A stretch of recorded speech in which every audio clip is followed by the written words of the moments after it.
They think I don't hear them, but I do. The walls in this house, my house, are thinner than they think. Every whisper travels through them like cold air through a cracked window. I hear it all, even when they believe I'm asleep, even when they forget I'm still in the room. And last night, as I sat quietly in the hallway, my tea gone cold in my hands, I heard everything. Laughter, low and sharp. "She's fine. She just wants attention," my daughter said. Then her husband chuckled. "At this point, she's basically furniture." And then, like a dagger, my grandson's voice I once read bedtime stories to, mocking. She does that thing where she acts confused, and then everyone has to pause like she's the queen. So dramatic. They laughed, all three of them, not a chuckle. A full, relaxed laugh, like cruelty was dinner-table conversation now. I didn't make a sound, just sat there in my robe, spine straight, hands folded neatly. The steam from the tea had long stopped rising. "My name is Edith. I'm 72 years old. This is the home my husband and I built after he retired from the fire department. Every beam, every rosebush, every nail holds memories. And now it's been invaded by my daughter Marla, her husband Scott, and their teenage son Dylan, who all moved in to help after my surgery last fall. But what began as help turned into something else entirely. At first, they were gentle. Marla made soup. Scott fixed the garage light. Dylan even walked the dog. Then things changed. Marla took over the kitchen. I wasn't allowed to lift pots anymore. Scott started handling the bills. He changed the Wi-Fi password and put the landline in his name. And Dylan? He stopped speaking to me unless it was to ask, "Can you not sit there? I need to plug in my charger."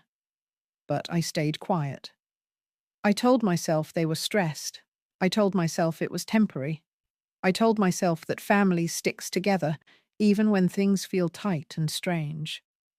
But last night, as I sat on the edge of the staircase in the dark, I realized something. They weren't helping me. They were erasing me. One missed mail, one ignored appointment, one little jab at a time. And it's strange, the moment you realize you're no longer the heart of your home. You're just an object taking up space. This morning, I walked into the kitchen and found my favorite mug in the sink. Cracked. The one with my initials and my wedding date. No apology, no note. Marla was sipping coffee from one of the new mugs she bought, sleek and grey, like everything else she's replaced. "Morning," she said casually. "How'd you sleep?" "Fine," I replied. I didn't ask about the mug. She wouldn't care. Instead, I sat down at the far end of the table. She scrolled her phone. Scott came in moments later, yawning, scratching his head.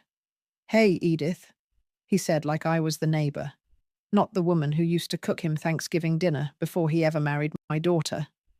Dylan didn't even look up from his cereal. I was surrounded by noise, but utterly alone.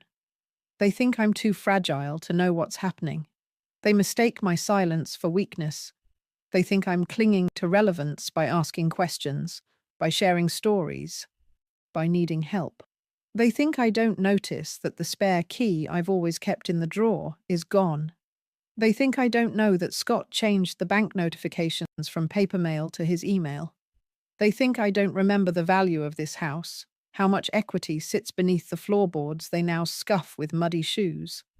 They think I'm an old woman with nothing left to give, but they've made one critical mistake. They forgot who this house belongs to. And they forgot I'm not deaf. I heard every word. And if they think this is just about attention, they're about to learn what it really looks like when I speak up. Not loudly, just finally. It didn't happen all at once. That's how they get away with it, you know. People like them. Family who turn you into a burden before you even realize what's happening. They don't kick down the door and scream, "We're taking over." They chip away slowly, until one day you wake up in your own home and feel like a guest who's overstayed. It started with my armchair. It's a simple chair, cream fabric, worn soft in the corners, right by the living room window where the afternoon light settles like honey. It was where I read, where I talked on the phone, where I watched the garden grow across the seasons. Then one day, Scott moved it. "Oh, it's better for the TV angle," he said, casually rolling it away to the dark corner near the hallway. In its place, he put some angular thing from a showroom, grey and lifeless, like a waiting room chair. No one ever sat in it, not even the dog. Next, it was the thermostat. Scott programmed it, so I didn't have to fiddle with it. The house, once warm and familiar, now sat at a chill that gnawed at my fingers. I asked him once to raise it a bit, just a few degrees. He smiled and said, "We can't be wasting heat. It's not just your house now, Edith. Not just my house." That line stuck to me like gum on the bottom of a shoe. The kitchen was never mine again, either. Marla replaced all the spice jars.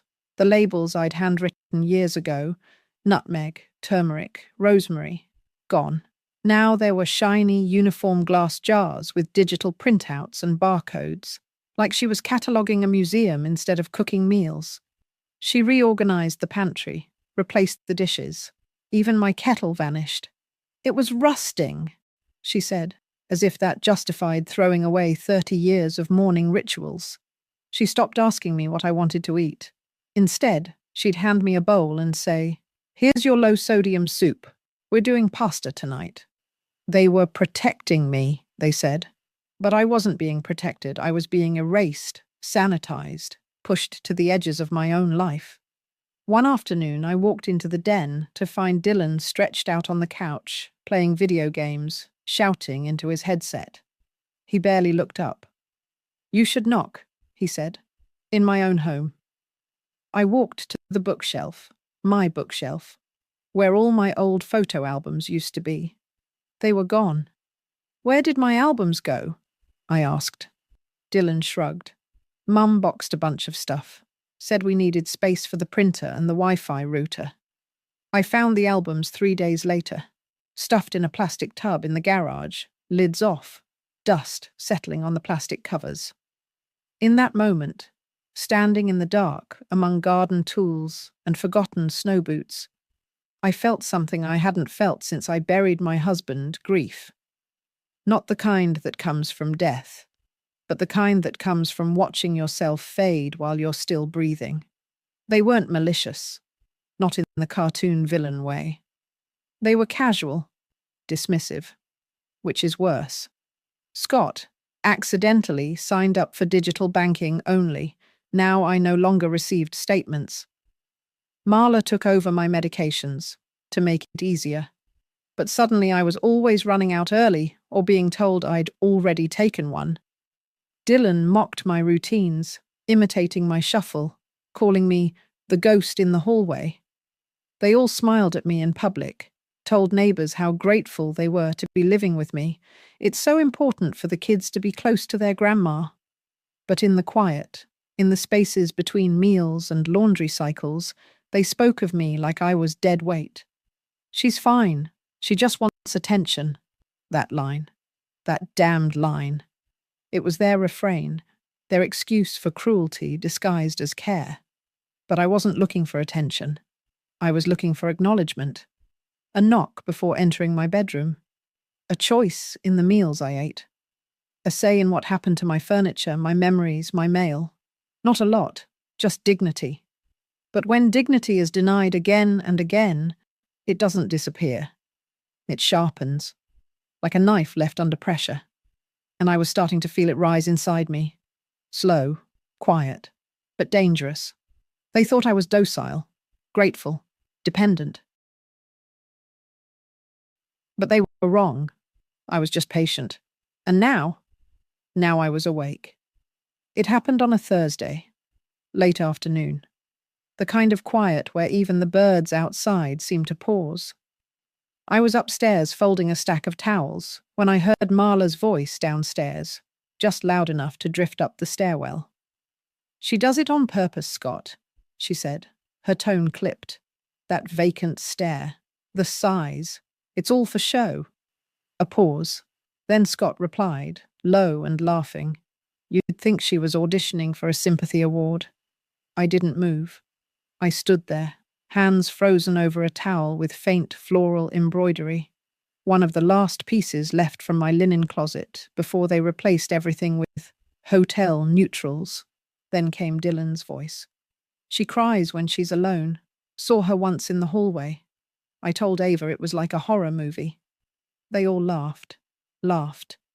Like it was funny that I still felt things, that I still had a heart. They didn't know I was at the top of the stairs, listening. They didn't know I could hear every cruel little chuckle. I didn't speak, didn't shout. I simply turned, walked back into my room, and closed the door softly behind me. And for the first time since they moved in, I locked it. Not because I was scared. Because I needed a barrier between me and their rot. I sat down at my vanity, the one Scott once offered to move into storage because you don't really wear makeup anymore, and stared into the mirror. My eyes didn't look vacant. They looked alive, like someone had lit a flame just behind them. I reached into the drawer and pulled out the small folder my husband had prepared for emergencies. It was labeled in his neat handwriting, property deed. I opened it slowly. There it was, his signature and mine, still strong after all these years. The house was mine. Sole owner. Fully paid, no liens, no co-signers, no revisions. I had let them stomp around, change things, control things. But legally, they were squatters in my kingdom. That night, I didn't sleep. I sat in bed, the folder resting on my lap, and wrote a list in the margin of an old crossword book. It was a list of everything I'd forgotten was still mine. Power, choice, the deed, the silence I could break. By sunrise, I'd circled one word: exit. Not mine, theirs. The next morning, I made eggs and toast for myself only. I used my old pan, the one Marla called ugly, and hummed a tune as I cooked. When Scott walked into the kitchen and raised an eyebrow, I just smiled and said, "Morning." He stared at me for a second too long. Marla followed, messy bun flopping, clearly irritated. "Didn't make coffee for everyone." "I made it the way I like it," I replied. She blinked. Scott laughed nervously. "Well, someone woke up spicy." "No," I said, wiping the counter gently. "I just woke up." And I meant it. Later that day, I went to the town records office with my folder tucked neatly into a tote bag. I asked to speak with someone about a sale. A very private sale. The man behind the desk blinked in surprise. "Selling the whole property, ma'am?" "Yes," I said, placing the folder gently on his desk, "while it's still mine." He reviewed the documents. "Well, you're in full control, that's for sure. Do you already have a buyer in mind?" I smiled, lips thin. "I'll leave that part to the professionals." That evening, while Marla was complaining about a missed Amazon delivery and Dylan was glued to a screen again, I was upstairs making phone calls, setting meetings, calling a locksmith, calling a realtor, calling back my life. They didn't know. They wouldn't know. Not until it was too late. Because this time, I wouldn't beg. I wouldn't explain. I wouldn't cry in the hallway. This time, I'd speak in paperwork. And I'd let the closing signature say the rest. The hardest part wasn't making the calls. It was pretending nothing had changed while everything inside me had. I still made dinner the next few nights. Still nodded when Dylan barked at his video games. Still smiled faintly when Marla rolled her eyes behind my back because I asked where my favorite quilt had gone. I knew she'd tossed it. "Smelled old," she once said. They had no idea they were dining in a house I'd already set in motion to sell. On Tuesday morning, I scheduled the viewing. They were out. Marla at Pilates, Scott running errands in my car again, Dylan off to school with his eternal scowl. I had exactly 1 hour. I opened all the windows, let the autumn air swirl through the curtains. The house smelled like lavender and wood polish again, like it used to. I put out cookies on the kitchen counter, lit a candle in the front room, opened every blind and door, as if I were introducing the house to someone it hadn't met in years. Hope. When the realtor arrived with a couple in tow, mid-50s, polite, freshly retired, I greeted them at the door like a hostess, not a hostage. They loved the house, said the neighborhood was quiet, the backyard charming, the layout classic with potential. The woman touched my arm gently. "Are you sure you're ready to let it go?" I looked her in the eyes and said, "Some things are already gone, darling. This is just making it official." By the time the tour ended, they were already asking about next steps. "Quick closing?" the man asked. I nodded. 2 weeks. That's all I need. My realtor smiled. "We'll make it happen." When Scott returned home that afternoon, he grunted a greeting and dumped a grocery bag on the counter. "Used your card," he said casually. "You'll see the charges." I nodded. "Sure." Marla came home later, annoyed about something. "The yoga studio changed instructors again. Can you believe that? I pay for peace and get incompetence." I was at the table clipping rose stems. "Oh, that reminds me," she said, pointing vaguely. "A man was at the door earlier, some realty thing. I told him we weren't interested." I smiled. "Oh, I know." She blinked. "You know, I invited him." Pause. "For what?" "Just a little tour. A preview, you could say." Scott wandered in halfway through the conversation, holding an energy drink. "What are you two squabbling about now?" Marla gave me a look. "Apparently we're hosting showings now." Scott snorted. "What, like an open house?" I met his eyes. "Something like that." They laughed. They laughed like I'd just announced I was joining a circus or becoming a TikTok star. "She's losing it," Marla muttered. "It's just attention." There it was again. That word. Attention. Like I was a toddler throwing blocks or a pet barking at shadows. Not a woman with a deed in her drawer and a lawyer's business card in her pocket. I finished clipping the roses, placed them gently into a vase, and left them on the center of the table. "Dinner will be late tonight," I said calmly. "Why?" Scott groaned. "I have an appointment." Marla frowned. "With who?" "Just someone who understands contracts better than any of you." That night, I met with my lawyer in person. We finalized everything. I handed over all documents. The offer had already been accepted. The closing was scheduled. The deed would be transferred within 9 days. And in 10, the locks would change. I returned home to find them in the living room, arguing about where to hang some oversized, ugly canvas art Marla had just bought online. I walked past them quietly. No confrontation, no confession. Just the slow, steady sound of keys in a purse, and a signature already delivered. They thought they were still in charge, still occupying space with assumed ownership. But the foundation had shifted, and they were standing on borrowed time. It was a quiet kind of storm. The night before, the house would no longer be mine. Or rather, no longer ours.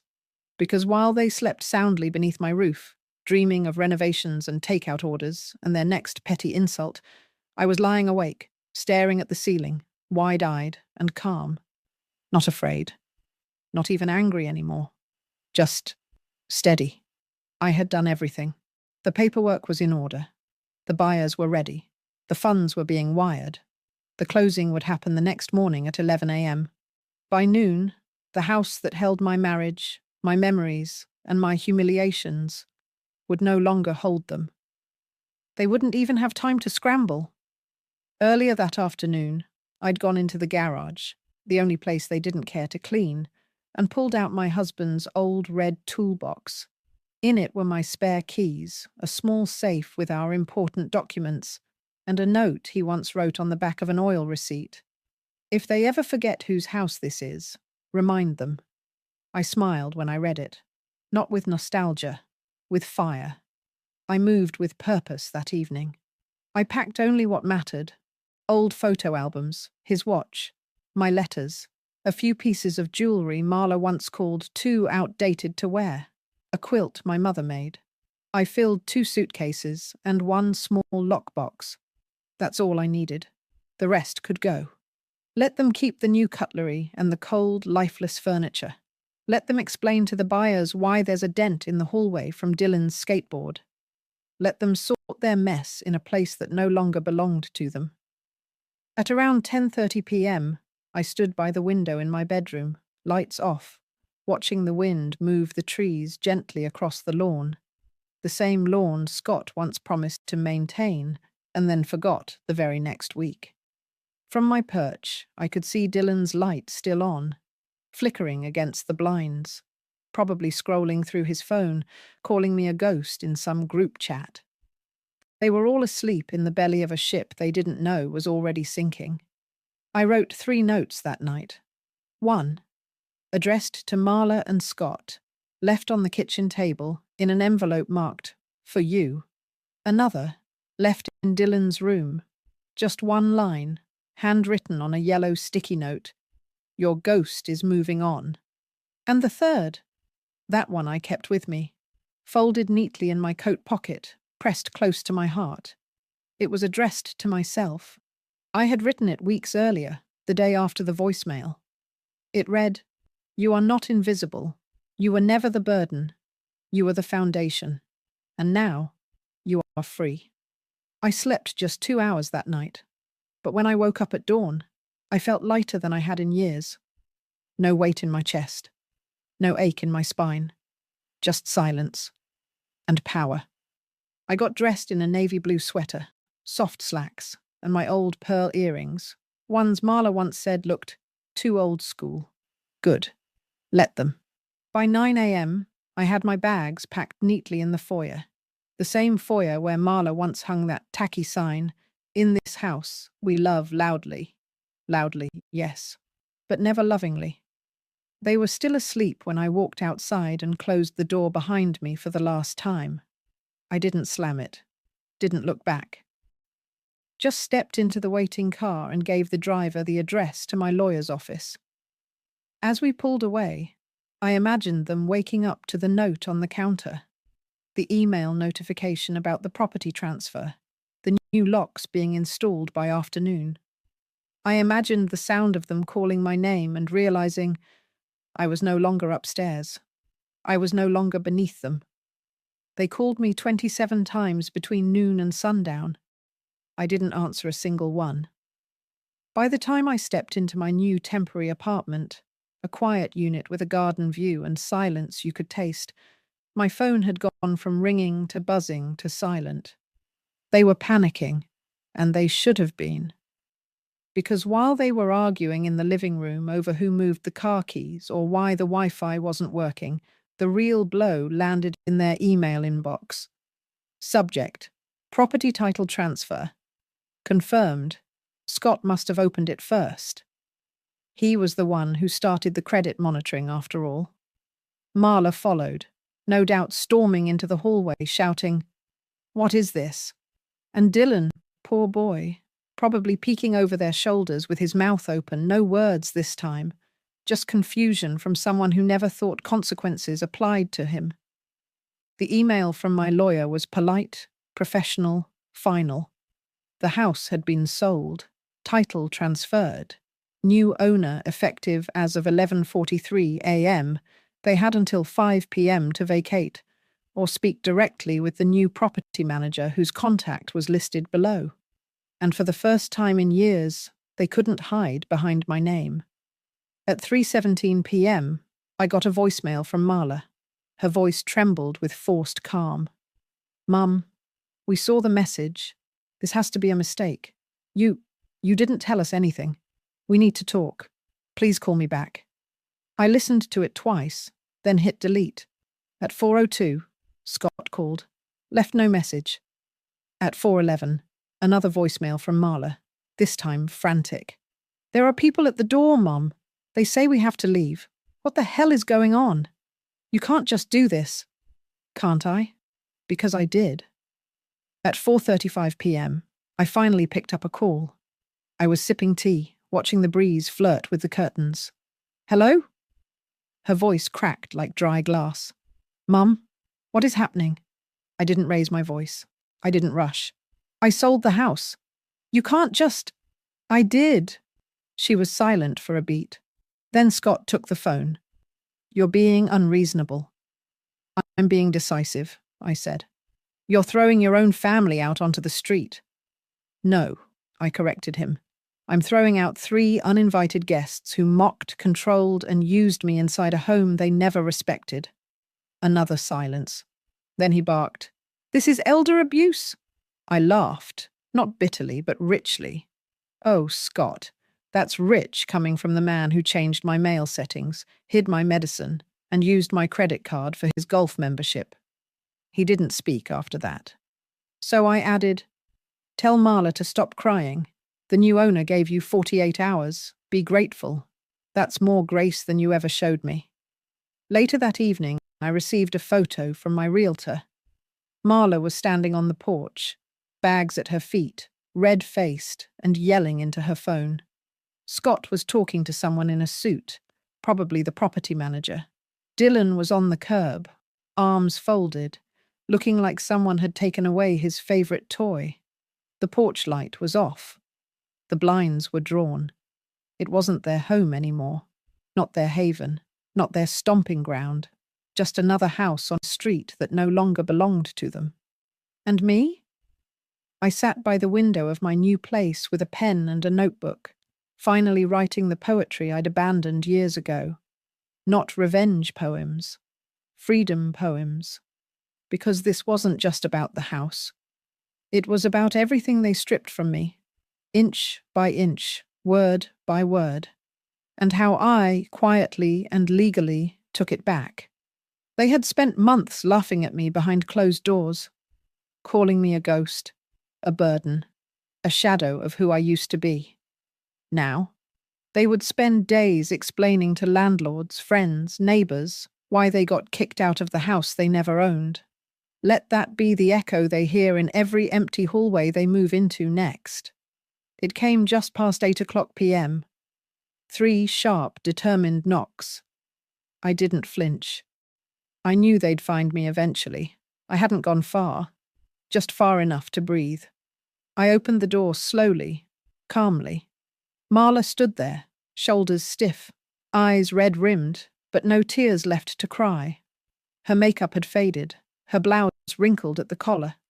Behind her, Scott loomed silent, arms crossed like a bodyguard who'd lost the job hours ago. Dylan wasn't with them, maybe still sulking in the car, or maybe embarrassed. For the first time, they all looked small. Not loud, not smug, just small. Marla spoke first. You really did it. I stepped aside without speaking, gestured toward the 2 worn chairs in my modest living room. They didn't sit. We didn't think you'd actually go through with it, Scott said. I know, I replied softly. Marla's lips twitched. You blindsided us. No, I said, tilting my head. You just refused to see me. The silence stretched. Then Marla exploded. We moved in to help you. We gave up our space, our routine, our privacy. For you? And this is how you repay us? I laughed, quietly, without bitterness. You moved in for control, Marla. You took over everything that had meaning to me and called it care. You threw away my routines, dismissed my voice, treated me like an inconvenience. Scott stepped forward, jaw tight. You made us homeless. I didn't blink. No, I made myself whole. I walked over to the small credenza and picked up the envelope I'd prepared earlier that day. Inside were copies of every expense they'd charged to my card since they moved in. Highlighted, itemized, categorized. I handed it to him. Take this, I said. Frame it. Study it. Next time you live off someone else, at least pretend to be grateful. Scott stared at it, didn't open it. Marla was shaking now. Whether from fury or fear, I couldn't tell. You humiliated us, she whispered. No, I said. I stopped allowing myself to be humiliated. There's a difference. She finally sat, arms crossed, eyes darting around the room like she was looking for something familiar to cling to. "Where are we supposed to go?" she asked, voice smaller now. I looked at her for a long moment, and for a second, a cruel voice inside me wanted to say, "Not my problem," but I didn't, because this wasn't about revenge anymore. It was about closure. "I don't know," I said honestly, "but I know you'll figure it out. You're resourceful, remember? That's what you always said when I asked why you didn't call or visit." "Busy, Mum. Just trying to survive." Scott put the envelope under his arm and pulled Marla up by the elbow. "We're not going to beg." I smiled. "You already did, just not with words." He stared at me. "So this is it?" "Yes," I said. "This is the last time I open the door for people who never planned to stay with love." They left without another word. No hug, no apology, no gratitude. Just the sound of shoes scuffing against the hallway and the elevator door swallowing them whole. I stood at the threshold for a while after that, not because I was hoping they'd come back, but because I wanted to feel the peace they left behind. It wasn't silence I'd earned. It was space. It's been 4 days. 4 full days since I handed over the keys to the house my husband and I built, from dreams and savings and quiet Sunday mornings. 4 days since I walked out, not with anger or bitterness, but with everything I needed: my name, my voice, my self-respect. They haven't called again. Not since the knock. Not since I told them without shouting that I was done letting them live in a world where I didn't matter. And for once, they heard me. My new place isn't big, just a 1-bedroom with pale green curtains and a tiny patio that gets a sliver of morning sun. But every corner belongs to me. I hung up my husband's firehouse badge above the kitchen table, set out the chipped teacup Marla once mocked, baked blueberry muffins last night, just for me. No one rolled their eyes. No one told me it smelled old, just silence. The kind that hugs, not haunts. Yesterday I sat on the patio with my notebook. For the first time in over 20 years, I wrote something just for myself. Not a shopping list. Not a reminder. Not a family recipe no one cared to learn. But a poem. They thought I'd stay quiet. With my eyes to the floor, hands folded like apology, afraid to close a door. But I learned the house is nothing if it forgets your name, so I left before they buried me, in drywall made of shame. This morning I saw a woman my age walking her dog in the neighborhood park. She looked tired, not in body, but in spirit. I recognized that slump in her shoulders, that pause before speaking. The kind of quiet that comes from too many years of shrinking yourself in rooms you once built. We nodded as we passed each other. No words, but the kind of look that says, "I see you." And I hope, wherever she went after that walk, she remembered what it feels like to take up space again. Marla and Scott are staying in a rented 2-bedroom on the outskirts of town now, I heard. No backyard, no garden, no thermostat to control, no family heirlooms to mock. Dylan dropped out of school for a week, out of emotional stress, Marla told one of my old neighbors. Claimed they were blindsided.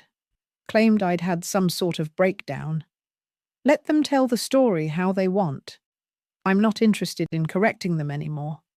They lost the right to define me the moment they turned my home into a cage and called it kindness. I didn't do this to punish. I did it to remind myself of the truth. I am not background noise. I am not excess weight. I am not the old woman upstairs. I am the foundation, the reason they ever had warmth to begin with. And when that warmth was taken for granted, I didn't scream or throw things or beg. I signed a few papers and let the walls they claimed collapse without me holding them up. Tonight, I'm lighting a candle, not to mourn what was lost, but to bless what's begun. No more being the afterthought. No more being thanked with sighs and excuses. Just me, my name, my keys, my silence. And the freedom they never gave me. The one I took back on my own.